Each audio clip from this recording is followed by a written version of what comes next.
Hello chess enthusiasts, my name is Miha and welcome to my chessrealm YouTube channel. So another interesting game from the AI Cup play-in, which recently ended between Leinier, Dominguez Perez and Vladislav Kovalev. Let's see what happened. Leinier, Dominguez Perez had white pieces and he started with e4, e5, knight to f3, knight to c6, bishop to c4, bishop to c5, and we have Italian game. White continues with c3, knight to f6, d3, d6, white castles king side, now a6 and now a4, pretty much standard moves, and now black plays h6, preventing any unpleasant knight to g5 jump. White continues with rook to e1, black castles king side, h3, and now bishop goes back to a7. Knight cannot go to his natural place on c3, so knight from b goes to d2. This is the 10th move, and I have found almost 700 games with the same position, so this is a well-known position, or tabia as they call it. So black continues with knight to e7. Bishop goes to b3, knight goes to g6, and we had some redeployment of the pieces, and now white plays d4. So white strikes the center. If black captures with e-pawn, white recaptures and gets a very strong center. So black keeps the tension, rook goes to e8, bishop goes to c2, and now b5. So white expects bishop to b7, further putting pressure on pawn on e4. So white continues with knight goes to f1, bishop goes to b7, and now knight to g3. And now you can see that pawn on e4 is more than enough protected. And black continues with c5, putting a lot of pressure on this d4 pawn. Now the general idea is that with trading of the pawns and then d5, black wants to open the diagonal for his bishops, and that would be quite unpleasant for white. So white plays d5, blocking the center, and now c4, opening at least one diagonal. And now white plays knight to f5. White takes action on the king side, and black responds with bishop to c8, preparing to capture this knight on f5. If e-pawn should recapture, then these two pawns will be an easy target for the knight. White nevertheless continues with a-pawn captures on b5. Black of course have to recapture, so a-pawn captures on b5, and now bishop to e3. And we have double attack on this bishop on a7. Now bishop cannot capture bishop on e3 because rook on a8 is not protected.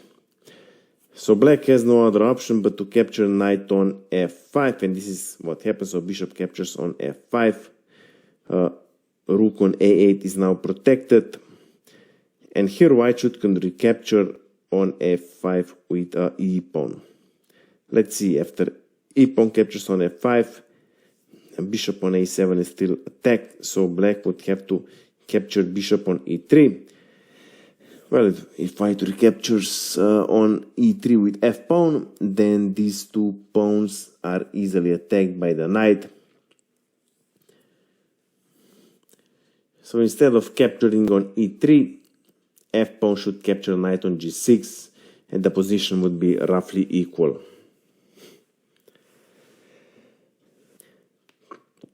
In the game, however, white captures bishop on a7 with bishop.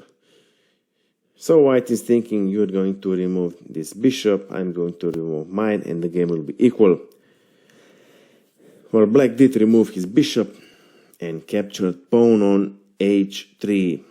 So black is sacrificing a piece and has decided to demolish pawn structure around white king and threatens to capture pawn on g2 also.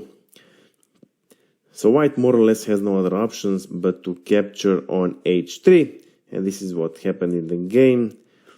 And now queen goes to d7.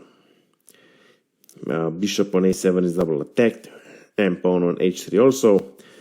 There's no point in defending h3 pawn because knight to f4 easily captures it, so bishop to b6 was played, queen captures on h3. Even with the piece up, white is in serious trouble here. With knight to f4, black threatens almost unstoppable mate on g2. So first white plays rook captures on a8. Rook recaptures on a8. And now rook to e3. Clearing e1 square to deploy the knight, defending g2 square. Black continues with queen to g4 check. Well, white has, let's say, three options. If king to h1, then knight goes to f4, threatening with mate. After knight to e1, queen to h4 check, king to g1 and knight to g4. Mate in 2 is coming here on f2. So after maybe queen to f3, rook goes to a1. Now rook on e3, protector of this knight on e1 is going to be captured. There's nothing white can do about it. After maybe, I don't know, b4, knight captures rook on e3, queen recaptures, rook to e1, queen to e1, and now queen to g4. It's going to be mate here on g2 no matter what white does.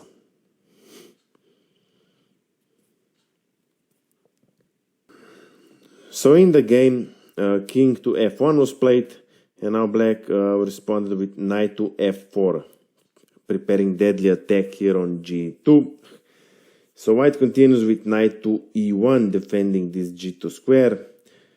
Queen goes to h4, threatening queen to h1, mate in 1. So white responds with queen to f3, protecting h1 square. And now knight goes to g4. The threat is knight to h2, forking both king and the queen. So king goes to g1, queen to h2 check, king to f1, rook to a1, pinning knight on e1. Knight on g4 is not protected, but if queen captures knight on g4, then queen to h1 check. Queen to g1 is the only option to defend, and now rook captures on e1. And now either rook recaptures on e1, queen to h3 check, queen to g2, and queen to g2 is checkmate.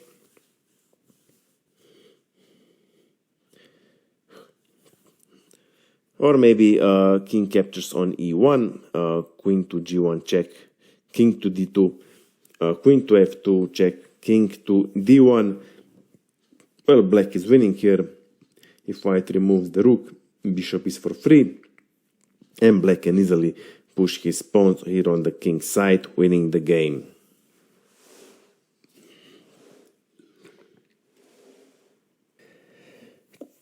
In the game, b3 was played. Queen goes to h4, again threatening with fork. So king goes to g1, knight captures on e3, queen recaptures on e3.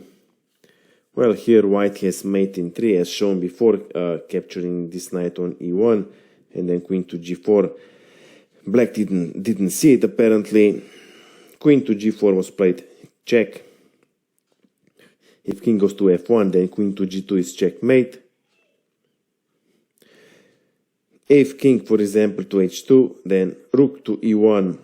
If queen captures, then again queen to g2 is checkmate. It's gonna be mate in a couple of moves, and therefore, in this position, Leinier Dominguez Perez resigned the game. So, I hope you liked this game. I hope you have learned something from it. If you have any questions, my email is below in the description. Of course, I invite you to visit my Instagram page. That's it for now, and see you soon.